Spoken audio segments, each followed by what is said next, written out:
My name is Dan Spencer, and I'm a professor in the Environmental Studies program. And in celebration of the 50th anniversary of the Wilderness Act, I'm going to be reading today from John Muir's book, The Mountains of California, from a chapter called Windstorm in the Forest. I chose this passage because it reminds me so much of my youth in the mountains. I grew up in California, and that was my first introduction to the mountains there.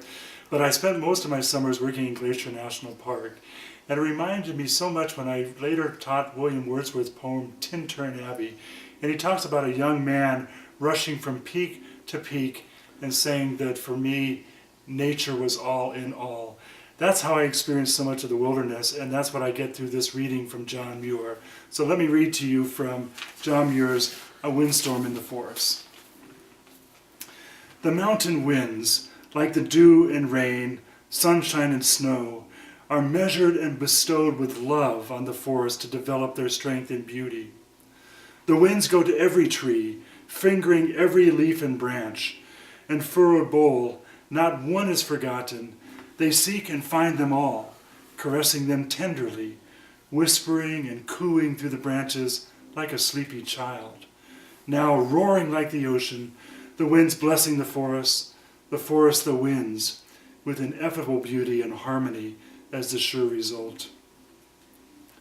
After one has seen pines 6 feet in diameter bending like grasses before a mountain gale, and ever and anon some giant falling with a crash that shakes the hills, it seems astonishing that any could ever have found a period sufficiently stormless to establish themselves, or, once established, that they should not, sooner or later, have been blown down.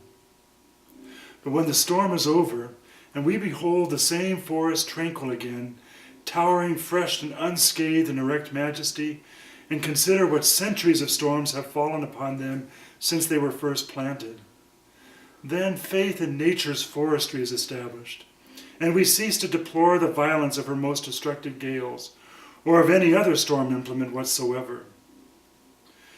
One of the most beautiful and exhilarating storms I ever enjoyed in the Sierra occurred in December 1874. The day was intensely pure, one of those incomparable bits of California winter, warm and balmy and full of white sparkling sunshine. When the storm began to sound, I lost no time in pushing out into the woods to enjoy it. For on such occasions, nature has always something rare to show us, and the danger to life and limb is hardly greater than one would experience crouching deprecatingly beneath a roof.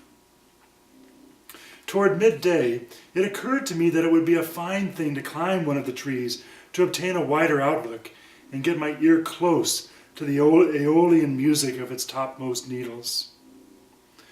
Being accustomed to climb trees and making botanical studies, I experienced no difficulty in reaching the top of a 100-foot Douglas spruce, and never before did I enjoy so noble an exhilaration of motion.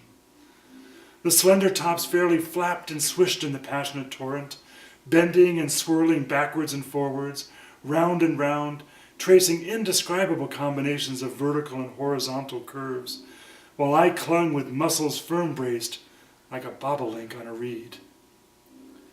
In its widest sweeps, my tree top described an arc of from 20 to 30 degrees, but I felt sure of its elastic temper, having seen others of the same species still more severely tried, bent almost to the ground indeed in heavy snows, without breaking a fiber.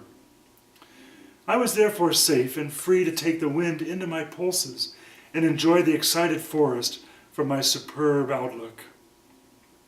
The view from here must be extremely beautiful in any weather, but now my eye roved over the piney hills and dales as over fields of waving grain, and felt the light running in ripples and broad, swelling undulations across the valleys from ridge to ridge, as the shining foliage was stirred by corresponding waves of air.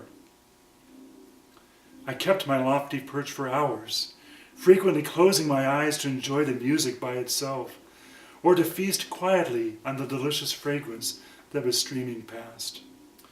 We all travel the Milky Way together, trees and men, but it never occurred to me until this storm day, while swinging in the wind, that trees are travelers in the ordinary sense. They make many journeys, not extensive ones, it is true, But our own little journeys away and back again are only little more than tree wavings, many of them not so much. When the storm began to abate, I dismounted and sauntered down through the calming woods. The storm tones died away, and turning toward the east, I beheld the countless hosts of the forest, hushed and tranquil, towering above one another on the slopes of the hills like a devout audience. The setting sun filled them with amber light, and seemed to say, while they listened, "My peace I give unto you." As I gazed on the impressive scene, all the so-called ruin of the storm was forgotten, and never before did these noble woods appear so fresh, so joyous, so immortal. Thank you.